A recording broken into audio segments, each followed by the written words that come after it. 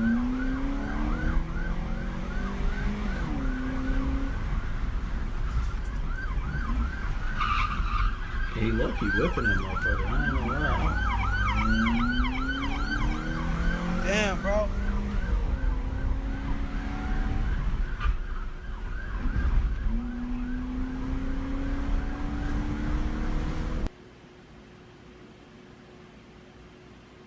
Initially, Terrence was taken to a hospital for his injuries, but he would soon find himself in a jail cell, facing quite literally tens Dang. of charges. During interviews with detectives, Terrence would come clean about all 3 murders and said that he was responsible. When asked why he decided to drown Cressida's brother, he said that wasn't his initial plan, but because he wouldn't die from the stabbing, he decided to drown him instead. He also told police that he most definitely would have killed Brandon in the first incident. In fact, he explained that as he stood over him on the sidewalk, he opened fire, but there were no more bullets left to shoot, so he decided to pistol whip him. Nearly 3 years on from the murders, on June 7th, 2022, Terrence J. Matthews would plead guilty to all the charges that were placed against him. That many of them, I'm not even going to list them all here. Due to his plea deal with prosecutors, Terrence was handed just 60 years in prison. But that's still a long time. It don't matter, 60 years, that's still a long time, bro. I don't know how old he is, but he will most likely be about 80 years old when he get out. Somewhere in his 80s. So, that's a long time, bro. Give him a long time to sit down and think about that dumb shit. Because if he, lived that long to get out. But 60 years, bro. Dang, that threw your life away, bro. For what? To be about that life. To be tough, bro. Like, it's crazy, man. Anyway, just the end of that serial killer murder kid, he goes on Facebook Live, bro. Yeah, let me know what y'all think about this in the comment section below. Make sure y'all leave a like, do all that good stuff, man. It's the end of that. We're gonna roll that 200K. Let's keep running it up. It's your boy DavidBWylin. Come on, bro.